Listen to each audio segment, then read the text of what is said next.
Shalom, selamat malam Bapak Ibu Saudara yang ada di rumah. Puji nama Tuhan, kalau malam hari ini kita bisa menghampiri hadirat Tuhan yang kudus. Mari kita persiapkan hati kita untuk kita menikmati hadirat Tuhan. Sama-sama kita akan berdoa. Selamat malam Bapa di sorga, sungguh Tuhan kemurahan-Mu lebih dari hidup kami. Kasih setia Tuhan melebihi segala-galanya di dalam kehidupan kami. Terima kasih kalau pada malam hari ini kami mau sujud menyembah-Mu. Kami mau membawa setiap doa kami ke dalam tangan-Mu Tuhan. Kami membawa pujian dan penyembahan kami ke hadirat Tuhan. Biarlah segala yang kami bawa boleh menyenangkan dan berkenan di hadapan-Mu. Kau mengurapi setiap kami semua dan seluruh Bapak Ibu Saudara yang ada di rumah. Kami percaya Tuhan, hadirat-Mu mengalir di dalam kehidupan kami semua. Memenuhi setiap kami, memberikan kekuatan dalam setiap kehidupan kami. Kami menyerahkan ibadah malam ini ke dalam tangan-Mu. Di dalam nama Yesus, Tuhan dan Juru Selamat kami. Haleluya. Amin. Firman Tuhan berkata, 2-3 orang berkumpul dalam nama Yesus, Tuhan hadir di tengah-tengah kita. Malam hari ini, Tuhan hadir di mana Bapak Ibu Saudara berada. Tuhan ada di tengah-tengah kita semua.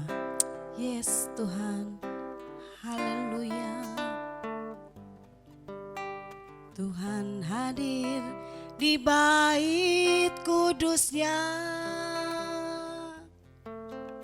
Saat umat mencari wajahnya,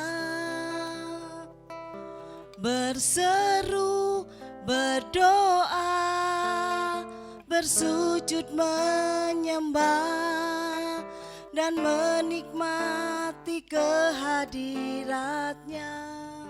Amin. Tuhan mau dekat dengan umat-Nya yang datang dengan segenap hatinya, berseru, berdoa, bersujud menyembah dan menikmati kehadirat-Nya. Amin. Hadirat-Mu memenuhiku, hadirat kudus-Mu penuhi bait-Mu, dan ku tersungkur menyembah-Mu. Yang ku nampak hanya kemuliaan-Mu. Tuhan hadir di dalam bait suci-Nya. Tuhan hadir di bait kudus-Nya. Saat umat mencari wajah-Nya, berseru, berdoa, bersujud menyembah dan menikmati kehadirat-Nya. Tuhan mau dekat dengan umat-Nya yang datang dengan segenap hatinya, berseru, berdoa, bersujud menyembah dan menikmati kehadirat-Nya. Yes. Hadirat-Mu memenuhiku, hadirat kudus-Mu penuhi bait-Mu, dan ku tersungkur menyembah-Mu. Yang ku nampak hanya kemuliaan-Mu. Hadirat-Mu memenuhiku, hadirat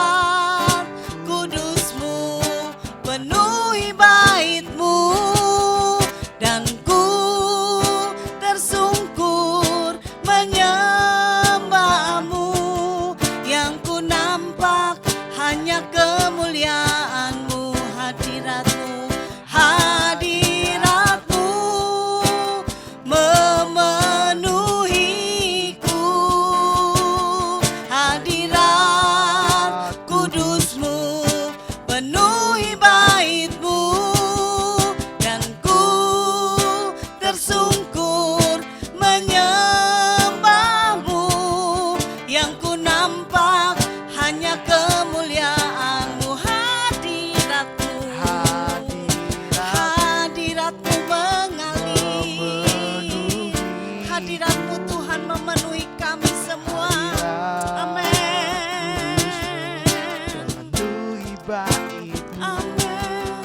Dan ku tersungkur menyembah-Mu, yang ku nampak hanya kemuliaan-Mu, hadirat-Mu memenuhiku,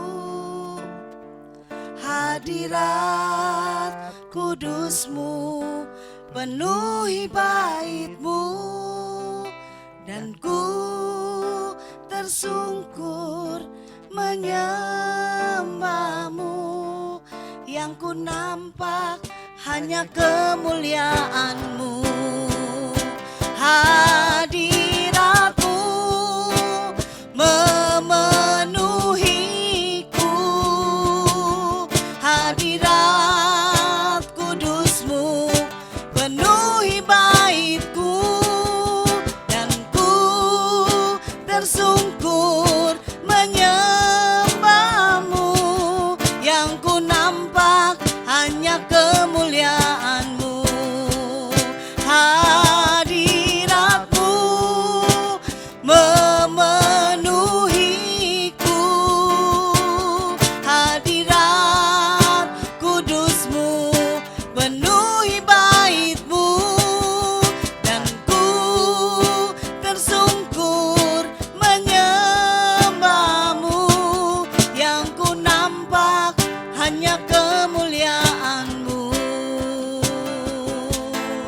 yang ku nampak hanya kemuliaan-Mu,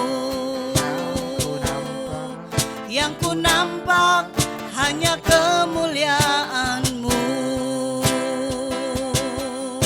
hadirat-Mu mengalir,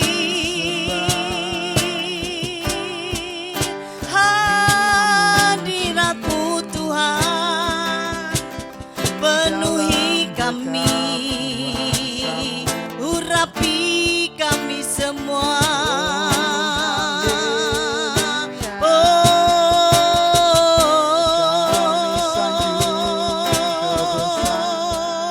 Kami menyembah Engkau Tuhan, haleluya, Allah yang kami sembah, haleluya, haleluya,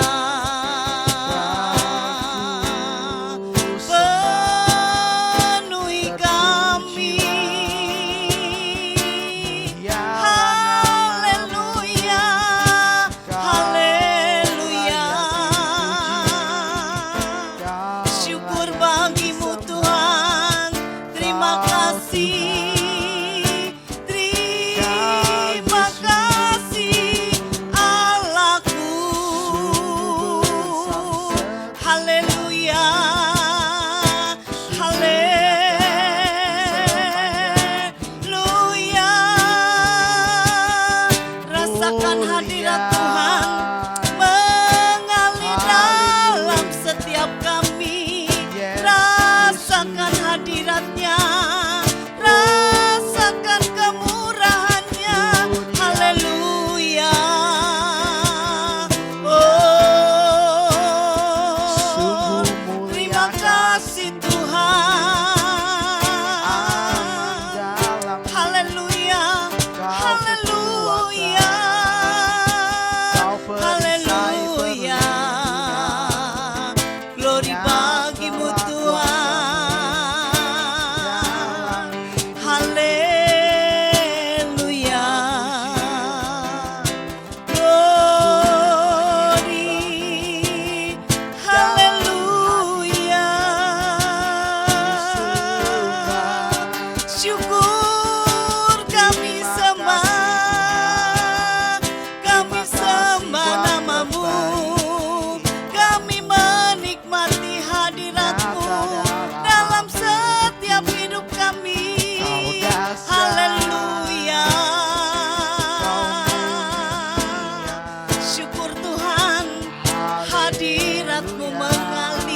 Hadirat-Mu mengurapi setiap kami. Hadirat-Mu memenuhi jiwa kami semua Tuhan. Haleluya. Haleluya, haleluya. Haleluya, terima kasih Tuhan buat kehadiran-Mu di dalam setiap hati kami masing-masing. Haleluya, kami ingin terus menyenangkan hati-Mu Tuhan. Kami ingin terus menyenangkan Engkau Tuhan. Jadikan kami semua penyembah-penyembah dalam roh dan kebenaran-Mu. Yes. Terima kasih Tuhan. Oh, haleluya. Haleluya. Glory bagi-Mu Tuhan.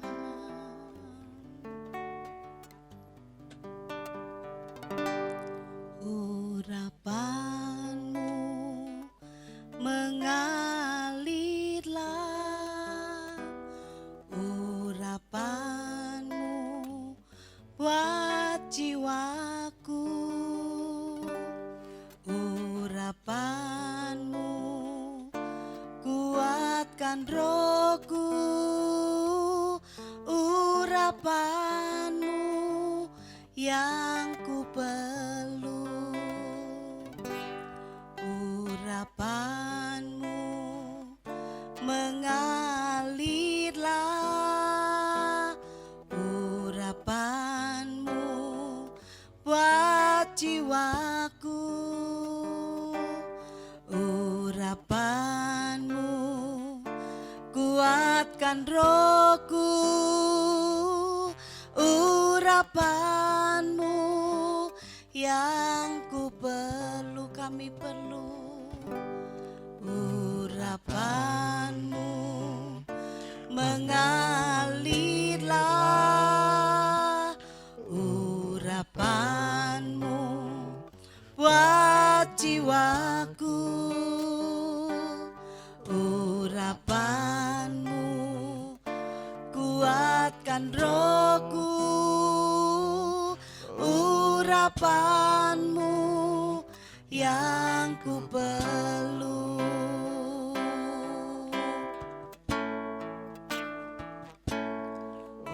Urapan-Mu mengalirlah. Urapan-Mu buat jiwaku. Urapan-Mu kuatkan rohku. Urapan-Mu yang ku perlu. Urapan-Mu mengalirlah. Urapan-Mu buat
penyembah dalam roh dan kebenaran-Mu. Haleluya, haleluya, haleluya. Amin. Urapan-Mu mengalirlah, urapan-Mu buat jiwaku, urapan-Mu kuatkan rohku, urapan-Mu yang ku perlu, urapan-Mu mengalirlah, urapan-Mu buat jiwaku, urapan-Mu kuatkan rohku, urapan-Mu yang ku perlu, urapan-Mu, urapan-Mu yang ku perlu, urapan-Mu yang ku perlu.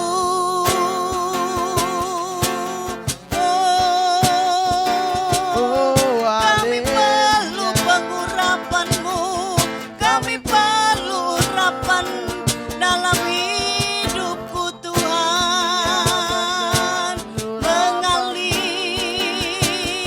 mengalir, urapan-Mu Tuhan, penuhi kami.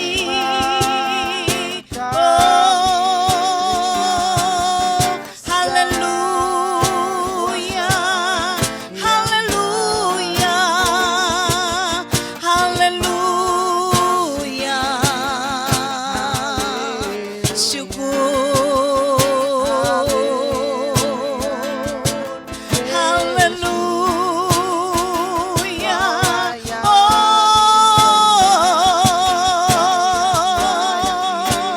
Haleluya, haleluya.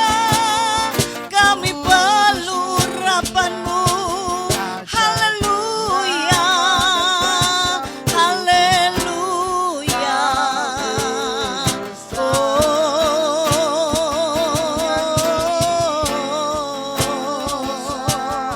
Syukur, syukur, hadirat-Mu mengalir.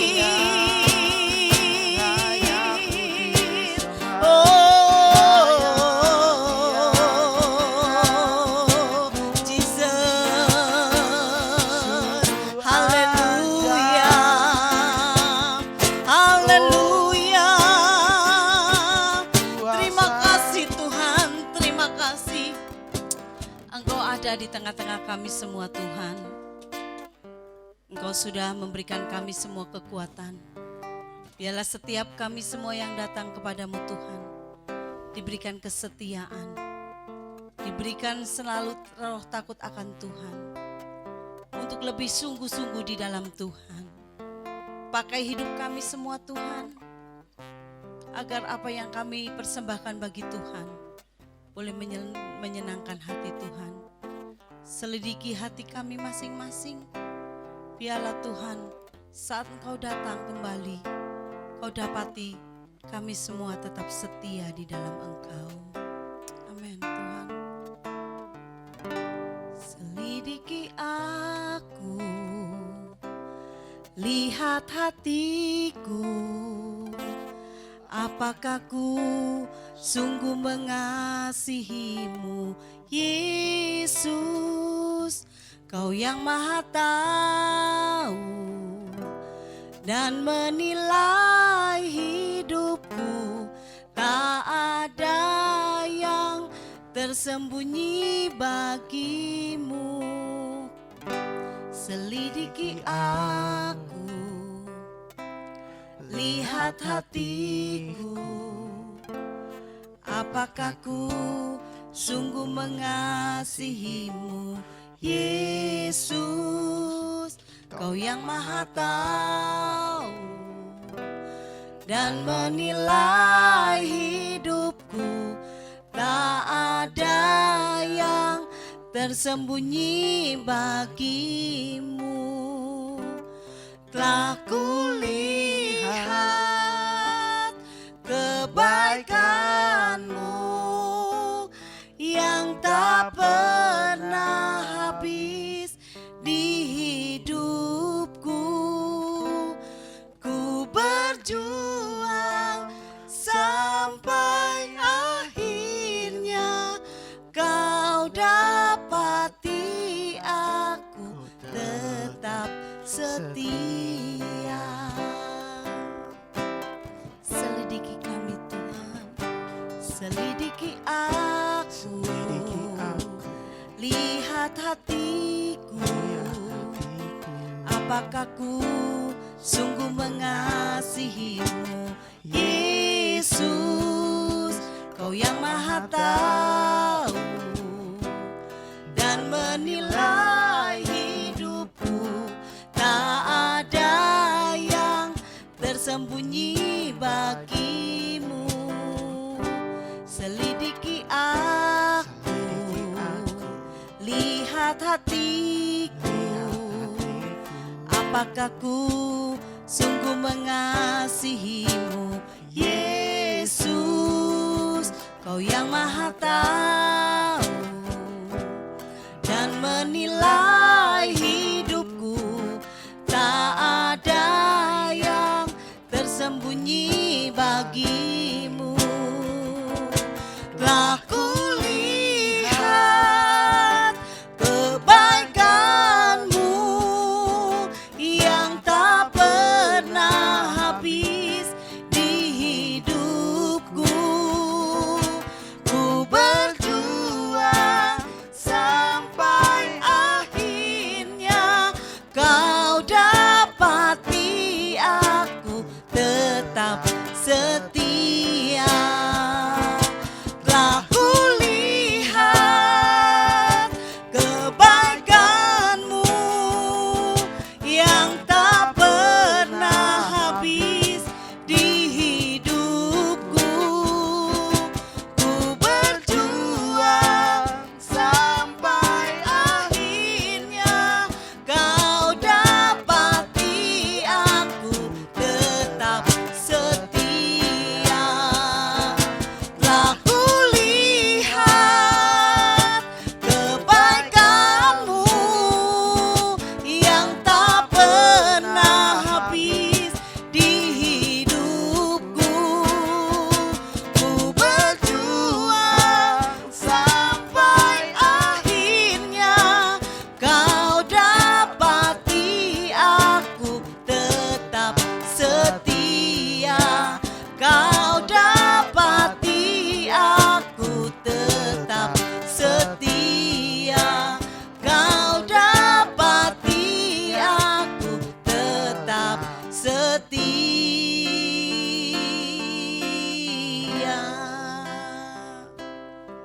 Tuhan, inilah kerinduan kami. Biarlah Tuhan pada saat Engkau datang kali yang kedua, Kau dapati kami tetap setia. Itu kerinduan kami, kerinduan untuk senantiasa tetap setia dan taat kepadamu. Berikan kami kemampuan, berikan kami kekuatan, dan biarlah Roh-Mu selalu menguatkan kehidupan kami semua. Terima kasih Bapakku yang baik, kalau pada malam hari ini kami sudah mempersembahkan rasa syukur kami ke hadirat-Mu. Dan biarlah Tuhan, sebentar lagi kami mau mendengarkan kebenaran firman-Mu. Biarlah setiap firman yang akan disampaikan oleh hamba-Mu benar-benar menjadikan pedoman di dalam kehidupan kami. Untuk kami menuntun, untuk kami tetap berada di dalam terang-Mu. Untuk kami boleh berjalan seturut dengan kehendak dan rencana-Mu. Terima kasih Bapa di sorga, terima kasih Allahku yang baik yang sudah berkarya pada malam hari ini. Kami percaya seluruh Bapak Ibu Saudara yang sudah mengikuti ibadah malam hari ini boleh diberkati oleh Tuhan. Di dalam nama Yesus kami bersyukur kepadamu Tuhan. Haleluya. Amin. Shalom. Ketemu lagi dalam Bible Class kita hari ini. Kita masuk dalam bagian yang seri yang ke-21. Ya, kita ingat latar belakang kitab Ulangan dimulai dari kitab Kejadian ya. Pilihan bangsa ini dipilih oleh Tuhan, ditebus dari Mesir dengan kemah tabernakel yang lengkap dalam kitab Keluaran. Kata kunci kitab Imamat, pengudusan, penyucian diinstruksikan dalam waktu 1 bulan untuk hidup dalam kesucian. Dan kitab Bilangan kata kuncinya adalah persiapan. Dan dipersiapkan untuk memiliki tanah melewati 40 tahun di gurun. Jadi keadaannya kitab Ulangan ini ditulis, Musa akan meninggal. Tuhan sudah berkata kamu akan mati Musa, tidak boleh menyeberang. Minggu kemarin yang kita pelajarin. Ya. Dan kitab Ulangan ini mencatat kata-kata terakhir 4 khotbahnya. Jadi kitab Ulangan adalah mencatat 4 khotbah Musa. Jadi para penerimanya adalah pembaca asli, itu orang Yahudi, orang Israel generasi baru. Bukan yang dari waktu Exodus, tapi mereka generasi 40 tahun, 20 tahun ke atas. Di generasi 40 tahun itu pendengar Musa. Yang Musa menyampaikan khotbah-khotbah yang tercatat dalam kitab Ulangan ini. Kata kunci kitab Ulangan adalah renewal, pembaharuan perjanjian Musa, pembaharuan perjanjian Sinai, perjanjian Taurat, ya. Nah, kata kunci dari kitab Ulangan, ayat kuncinya adalah dengarlah hai orang Israel, Tuhan itu Allah kita, Tuhan itu Esa. Kasihlah Tuhan Allahmu dengan segenap hatimu dan dengan segenap jiwamu dan dengan segenap kekuatanmu. Ulangan adalah pembaharuan perjanjian Musa. Ya, walk through the Bible mengatakan ini, do it, run on me. Hukum pertama yang disampaikan di Gunung Sinai, dan sekarang Ulangan adalah hukum kedua yang sama, pengulangan. Ya, mari kita berlari bersama-sama, berjalan bersama-sama. Dan kita sudah hari ini kita mulai masuk pasal 4 dari kitab Ulangan. Kita sudah belajar Ulangan pasal 1, pasal 2, pasal 3. Hari ini Ulangan pasal yang keempat. Ulangan pasal 4 itu adalah bagian penutup dari khotbah Musa yang pertama. Jadi ini bicara tindakan Allah. Apa yang Allah sudah lakukan di masa lalu. Mengingat kembali ya, tindakan Allah di masa lampau. Pasal 1 bicara kegagalan mereka untuk masuk tanah perjanjian. Pasal 2 bicara new beginning, mulai perjalanan baru, melintasi Transyordan, dan mereka menaklukkan Transyordan di situ. Dan hari ini kita masuk pasal 4. Ayo kita baca ya, Ulangan pasal 4 ayat yang pertama. Maka sekarang hai orang Israel, dengarlah ketetapan dan peraturan yang kuajarkan kepadamu untuk dilakukan, supaya kamu hidup dan memasuki serta menduduki negeri yang diberikan kepadamu oleh Tuhan Allahmu. Janganlah menambahi apa yang kuperintahkan kepadamu dan janganlah kamu menguranginya.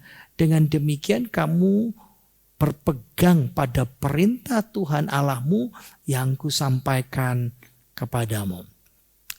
Jadi bagian yang keempat ini adalah nasihat untuk mentaati hukum secara keseluruhan, pasal 4 ya, dan menentang penyembahan berhala. Nah, apa sih tujuan hukum? Apa sih tujuan Taurat? Ya, ini kan second law, hukum yang kedua. Ya, apa tujuan hukum itu? Dimulai dengan frasa, maka sekarang dengarlah. Nah, ini memperkenalkan kesimpulan praktis. Kesimpulan praktis apa? Dari pasal 1, 2, 3. Dulu pasal 1 nenek moyangmu gagal. Pasal 2 kita memulai satu yang baru dan Tuhan berikan mujizat penaklukan Sihon dan Og. Dan pasal 3 pembagian tempat itu dan semuanya. Nah sekarang pasal 4-nya apa? Dengar. Kesimpulan praktis dari pengalaman 40 tahun di padang belantara. Disingkat dari Ulangan pasal 1 sampai ke 3. Nah, kenapa dengar? Karena ingat mereka hidup karena kesetiaan. Mereka hidup karena belas kasihan Tuhan. Tapi juga ingat Selain kesetiaan dan belas kasihan Tuhan seimbang. Ada penghakiman Tuhan. Dari konteks pasal 1 sampai pasal 3 ya kemarin. Nah ayat 1. Ketetapan. Mendengar apa? Ketetapan dan peraturan yang kuajarkan kepadamu untuk dilakukan. Jadi bangsa Israel sekarang bertanggung jawab. Setelah melihat itu semuanya, kamu harus taat ketetapan. Apa itu? Dekrit Allah. Ya, ketetapan Allah. Dan peraturan. Apa itu peraturan? Hukum tanpa syarat. Nah, kadang-kadang kita sekarang mulai baca lalu mulai pikir, loh apa sih bedanya? Apa sih bedanya ketetapan sama peraturan itu? Di mana bedanya kalau ditanya? Apa ya bedanya? Mungkin kita mikir-mikir juga ya. Nah, ketetapan, dekret Tuhan itu merujuk kepada aturan perilaku yang permanen. Tidak bisa berubah. Ini hukum perundang-undangan yang tidak bisa berubah. Itu namanya ketetapan Tuhan, dekret Tuhan. Tidak bisa diubah. Nah, tapi kalau peraturan bicara hukum merajuk kepada kasualitas. Jadi kalau ada masalah ini, hukumnya seperti apa? Keputusan apa yang dijatuhkan oleh hakim? Ya ingat ya, hakimnya itu Allah. Allah memutuskan sesuatu. Dan ini sangat penting. Kenapa? Musa harus mengajar. Ini generasi baru. Mereka harus belajar dekret Tuhan, ketetapan Tuhan. Mereka juga harus belajar peraturan Tuhan. Kalau menghadapi kasus-kasus tertentu. Nah, kenapa? Kenapa harus taat? Supaya kamu hidup dan memasuki serta menduduki negeri yang diberikan kepadamu oleh Tuhan Allahmu, Allah nenek moyangmu. Nah, alasan pertama ada hukum sebab akibat. Dengar, lakukan supaya hidup, enggak mati. Kenapa? Karena ayahmu mati. Tidak mau dengar, tidak mau melakukan. Sekarang kamu sudah lihat itu. Kamu harus dengar. Kamu mau masuk negeri perjanjian, kamu harus melakukan. Apa tujuannya? Sebab akibat kamu gak mati, kamu hidup. Alasan yang kedua, klausa motif. Kenapa masih dengar? Kenapa masih melakukan? Supaya kamu masuk menduduki negeri atau tanah perjanjian yang tidak bisa dimiliki oleh orang tuamu. Ada motif untuk taat. Nah, alasan ketiga, ada kenikmatan hidup, ada berkat ilahi, berkat jasmani, berkat rohani. Kalau taat kepada hukum Allah itu. Nah, tapi ada syaratnya lagi, ayat yang kedua. Janganlah kamu menambahi apa yang kuperintahkan kepadamu dan janganlah kamu menguranginya. Ada dua macam bahaya godaan ketaatan. Ingat ya, sama seperti kita orang Kristen lah. Ketaatan kita ini ada bahaya godaan. Dua, yang pertama apa? Menambahi hukum, menambahi ketetapan Tuhan. Dan itu melemahkan ketaatan kita, kekuatan dari hukum ketetapan Tuhan itu. Saya kasih contoh ya, orang Farisi sama legalistik orang Kristen di masa sekarang. Dimulai dari orang Kristen, namanya keselamatan plus. Mereka nggak puas. Nah besok minggu saya akan bahas sedikit ya. Allah sudah puas dengan keselamatan kita yang dilakukan oleh Tuhan Yesus. Kita dengan iman percaya menerima anugerah itu. Tidak perlu lagi ditambahkan sesuatu. Tapi orang Kristen tidak bisa. Percaya Yesus saja nggak cukup. Kamu mesti ini, kamu mesti gini, mesti ditambah ini. Kenapa? Itu namanya menambahin. Kalau orang Farisi, gimana nambahinnya? Sama, sesudah ini hidup di masa perjanjian lama dan perjanjian baru. Contohnya ya, larangan sabat. Satu contoh saja. Di dalam Sabat pasal 7 ayat 2 ada daftar kerja. Ingatlah dan kuduskan hari Sabat. Dijelaskan sama mereka. Ada 40 kurang 1 atau 39 pekerjaan. Kalau kamu lakukan ini berarti melanggar. Apa itu? Nah itu nambahin. Apa saja? Kalau kamu nabur kalau kamu bajak, kalau kamu menuai, kalau kamu mengikat berkas, kalau kamu mengirik gandum, kalau kamu menampi, kalau kamu memilih, kalau kamu menggiling, kalau kamu mengayak, kalau kamu bikin adonan, kalau kamu bakar kue di oven, ya kalau kamu gunting bulu domba, kalau kamu cuci pakaian, kalau kamu pukul-pukul kain, dan sedihnya kalau kamu ngecat kain atau sebagainya, atau kalau kamu memintal, ini ibu ya, kalau kamu menenun, atau membuat sosok dua rangkap digabung jadi satu, atau menenun dua lembar benang, atau memisahkan dua lembar benang, atau mengikat, atau melepaskan ikatan, atau jahit dua potong kain, atau merobek, atau memasang perangkap, atau menyembelih hewan, atau menguliti hewan, atau menggarami daging, atau membalut kulit, atau mengikis kulit, atau menggunting kuku, atau menulis dua buah huruf, atau menghapus dua buah huruf.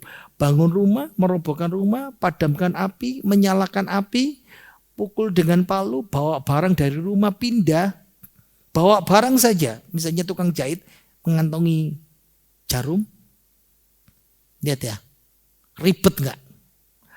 Aturan tambahan Sabat, bikin pusing. Dalam Tosefta ya ditemukan penangguhan larangan Sabat. Boleh kalau ibu menyusui. Gini aja lu sampai diatur. Jadi kalau bahaya mati larangan itu boleh dilanggar. Kalau ragu pergi dulu ke pengadilan. Bagi saya selak bayinya mati saudara ya. Ya, ada lagi. Atau nah ini kasus gue sama. Kalau orang kejebur ke laut, nggak bisa naik, nggak bisa berenang, atau kapalnya terbalik, nggak perlu pergi ke pengadilan tanya, nggak perlu izin dulu. Waduh, kalau orang ada yang masuk ke sumur, ini ingat ya, Yesus pernah bilang ketika Yesus melakukan mengirik gandum, ketika Yesus melakukan pekerjaan di hari Sabat, Yesus bilang ketika Yesus menyembuhkan orang waktu Sabat, kalau binatangmu terjebur di hari Sabat, kamu angkat, karena itu aturan. Hari Sabat boleh nggak masak, diatur juga. Masih banyak taman-taman lain. Nah, baca ayat ini ya, Lukas 11 ayat 46. Yesus menuding. Ia menjawab, celaka kamu, hai ahli Taurat. Kamu meletakkan beban-beban yang tidak terpikul pada orang, tapi kamu sendiri tidak menyentuh dengan satu jari pun. Nah ini nambah-nambah ini tuh. Ada banyak ajaran-ajaran zaman sekarang orang Kristen nambah-nambah ini tuh. Bahaya ya. Ada godaan yang kedua, ngurangin. Nah lain, hukum Tuhan, firman Tuhan, atau yang tadi itu ketetapan ya. Kenapa? Ingat kita ini punya kelemahan. Kita ini punya keinginan. Ngurang-ngurangin. Ingat hukum Allah tidak boleh dirubah, ditambahin atau dikurangin, dipersingkat dengan rumusan hukum manusia. Ada enggak zaman sekarang ini? Ada. Ini doktrin yang mengurangi firman Tuhan. Namanya hyper grace. Apa itu? Anugerah Tuhan melimpah untuk keselamatan kita. Amin, betul.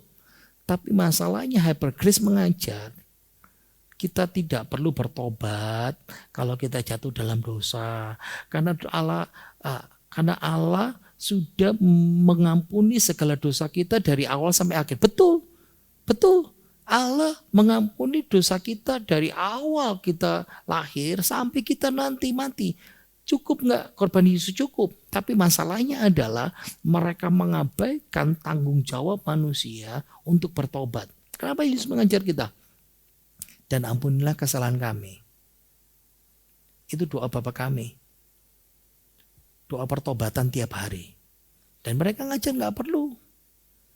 Jadi kalau berdosa ya sudah pasti aman. Nah ini tipe-tipe yang nambah-nambah ini. Nah tugas manusia, saya balik lagi ya. Di pengajaran kita hari ini, ulangan. Kita harus memperhatikan. Dengarlah. Untuk dilakukan, ditaati. Kenapa? Tren lagi zaman sekarang, apalagi zaman orang online. Ada seminar, ada webinar. Selalu mendebatkan firman Tuhan. Ribut masalah firman Tuhan. orang lebih suka mendebatkan daripada melakukannya. Ayo kita lanjutkan. Ayat 3. Matamu sendiri telah melihat apa yang diperbuat Tuhan mengenai Baal Peor. Sebab Tuhan Allahmu telah memunahkan dari tengah-tengahmu semua orang yang mengikuti Baal Peor. Sedangkan kamu sendiri yang berpaut pada Tuhan Allahmu masih hidup pada hari ini. Nah, ayat 3 dan 4 Musa kembali merujuk masa lalu di Baal Peor, di Moab. Tentang sejarah orang Israel yang tidak taat. Makanya kamu hidup sekarang ini bergantung kepatuhanmu kepada hukum Allah. Di Baal Peor orang Israel melakukan perzinahan spiritual, perzinahan rohani, tapi juga perzinahan fisik dengan wanita Moab. Dan mereka dihukum mati oleh pedang. Eliezer dan mati dalam wabah itu. Ingat ya, ceritanya begini dalam Bilangan 25. Raja Balak tidak bisa mengutuk orang Israel. Nah, Bileam ngajarin kita pakai pendekatan seks. Karena itu kelemahan laki-laki Israel. Semua laki-laki ya. Bilangan pasal 25 ayat 22 ayat 2. Wanita Moab dengan ajarannya Balak dan Bileam mengajak laki-laki Israel untuk ikut dalam korban sembelihan bagi Baal. Tapi laki-laki diiming-imingi dengan pelacuran bakti. Apa itu? Nah, nanti habis ini kita lihat slide-nya ya.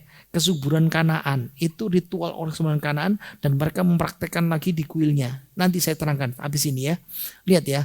Jadi aspek seks, pelacuran bakti, penyembahan berhala ini menggoda laki-laki Israel dan bawa mereka kepada kemurtatan rohani untuk menyembah Baal. Jadi dalam agama Baal, pelaksanaan perayaan musim semi itu dilaksanakan dengan mendramatisasi. Bagaimana caranya? Ya ikut dalam drama itu, menjalani. Jadi dewa Baal berhubungan seks bersenggama dengan dewi kesuburan.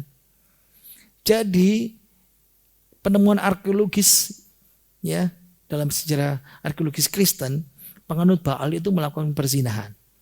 Ayo kita lihat ya slide ini. Iman bangsa Kanaan, sesembahan orang Moab dan sebagainya ya.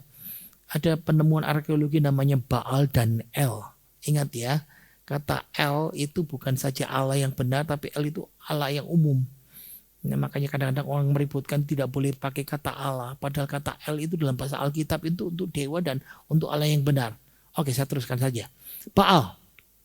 Jadi Baal itu dewa utamanya orang Kanaan dan termasuk orang Moab. Ini dewa tanah, dewa daratan. Artinya Baal itu Tuhan atau penguasa. Jadi bangsa Kanaan itu hidup bergantung pada dewa Baal untuk bertahan hidup. Nah, sama seperti di Indonesia ya, ada Dewi Sri, Dewi kesuburan, Dewi padi. Ingat ya, dalam pawai-pawai di desa-desa biasanya Dewi Sri itu pelindung kelahiran.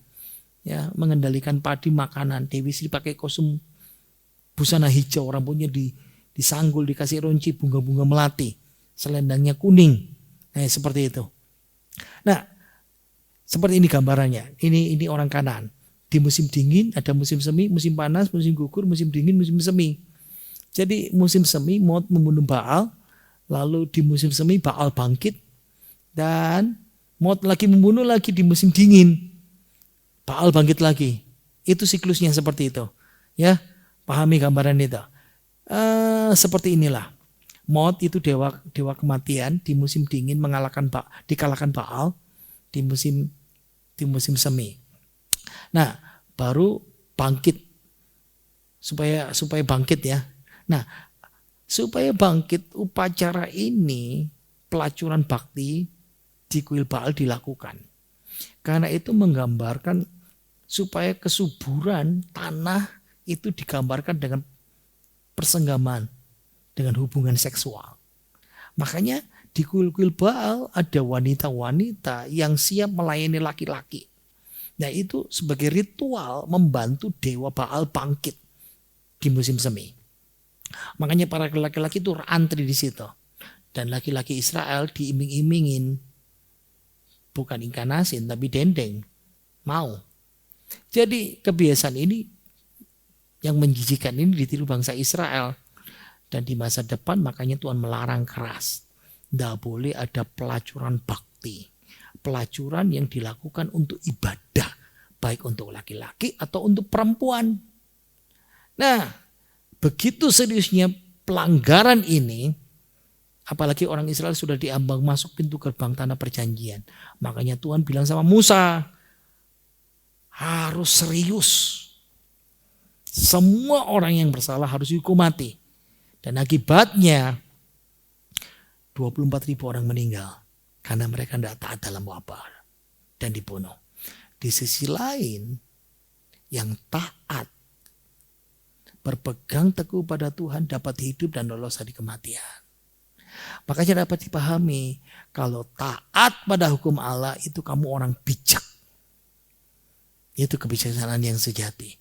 Makanya peristiwa Baal Peor ini diulang-ulangi. Di kitab Bilangan, di kitab Ulangan, di kitab Mazmur, di kitab Hosea, di kitab Wahyu. Supaya orang mengingat. Mengingat hal yang seperti itu. Ayo kita baca ayat yang kelima. Ingatlah aku telah mengajarkan ketetapan dan peraturan kepadamu. Seperti yang diperintahkan kepadaku oleh Tuhan Allahku. Supaya kamu melakukan yang demikian di dalam negeri yang akan kamu masuki untuk mendudukinya. Lakukanlah itu dengan setia. Sebab itulah yang akan menjadi kebijaksanaanmu dan akal budimu di mata bangsa-bangsa yang pada waktu mendengar segala ketetapan ini akan berkata, memang bangsa yang besar ini adalah umat yang bijaksana dan berakal budi.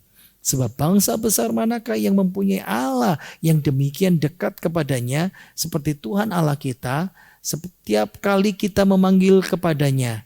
Dan bangsa besar manakah yang mempunyai ketetapan dan peraturan demikian adil seperti seluruh hukum ini yang kubentangkan kepadamu pada hari ini.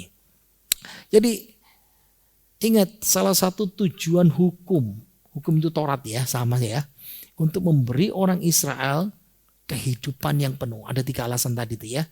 Alasan ketiga, supaya kamu diberkati, menikmati. Yang kedua, supaya kamu mendiami negeri. Yang pertama tadi itu supaya kamu hidup.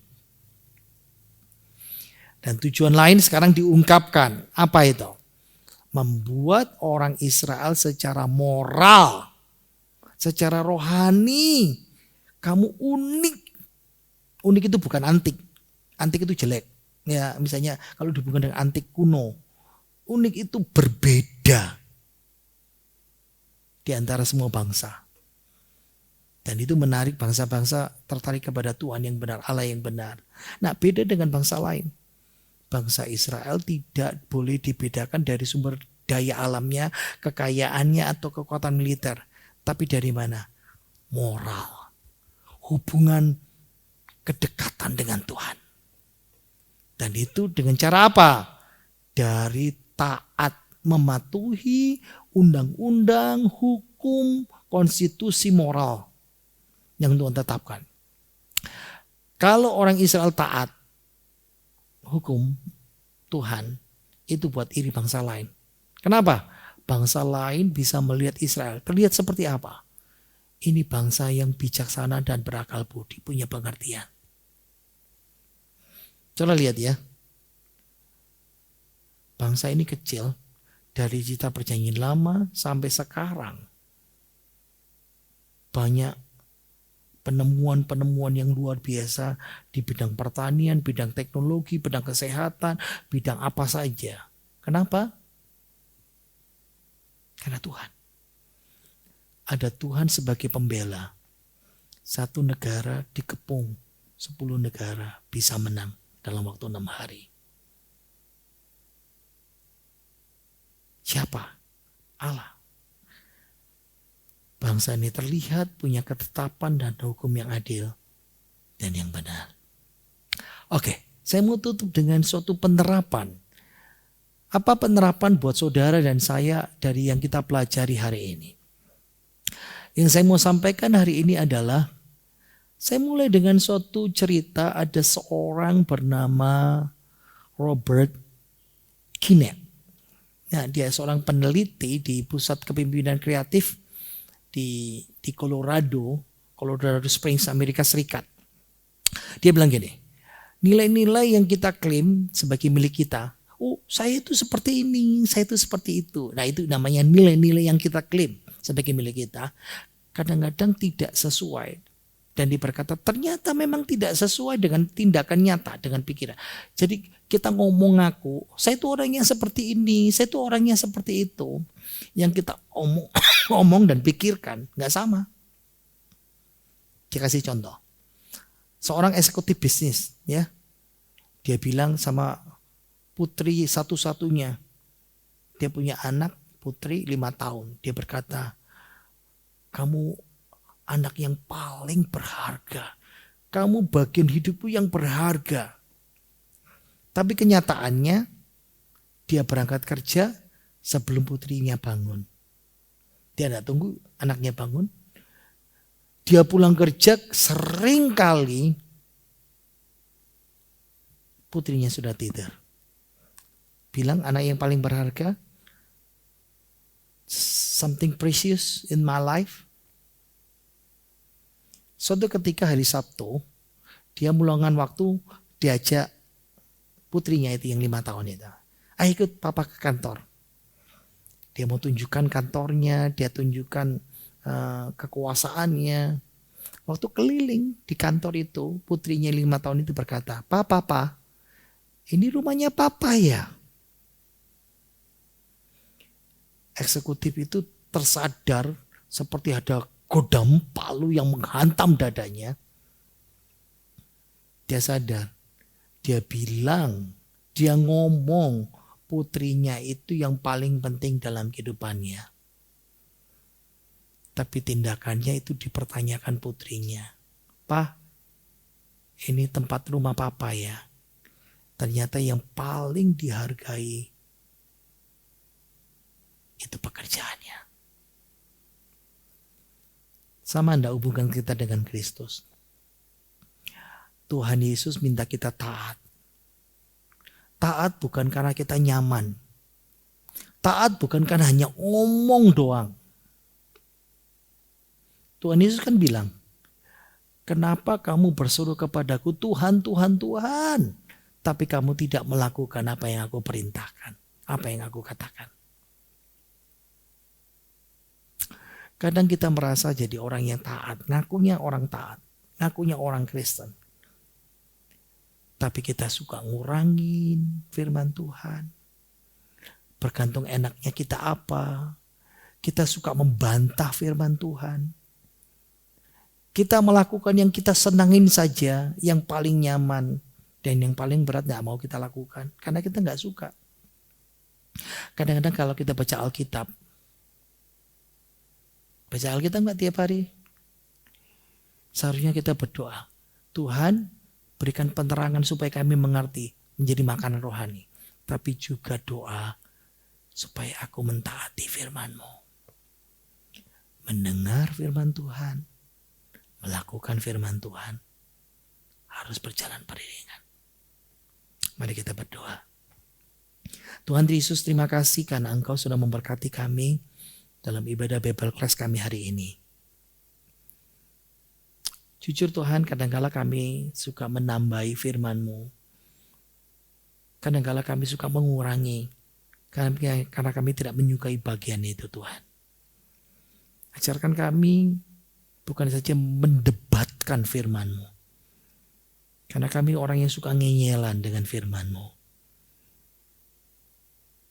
Tapi kami menjadi orang yang mendengar dan taat. Supaya kami hidup. Supaya kami memiliki negeri. Supaya kami menikmati berkat kebahagiaan yang Tuhan berikan kepada kami. Berkati kami semuanya. Berkati kami bisa melakukan firman-Mu. Terima kasih untuk evening prayers. Terima kasih untuk Bible Class hari ini. Engkau berkati hamba-Mu yang melayani. Engkau berkati hamba-Mu yang akan menyampaikan firman-Mu. Engkau berkati kami seluruh sidang jemaat-Mu semuanya. Berkati kami semua yang mendengar. Dan kiranya mari kita buka tangan kita terima berkat dari Tuhan kita Yesus Kristus. Kiranya berkat, rahmat serta kasih sayang dari Tuhan kita Yesus Kristus. Berkat-berkat dari Bapa, Putra, Kudus. Berkati hidup saudara dan saya mulai hari ini dan sampai selama-lamanya. Terimalah berkat yang melimpah, Dalam nama Tuhan Yesus Kristus.